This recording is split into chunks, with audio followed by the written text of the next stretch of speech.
Hello, in this video I will show you how to install Microsoft Word on your phone. To do this, open the Google Play Store app. Then click on the search bar at the top of the screen. Enter Microsoft Word into the search box.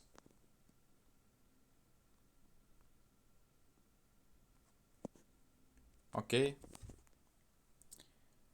If the app says install, then click on the install button to start installing the application. Wait for download to finish. That's all. The application is installed on your phone. Goodbye.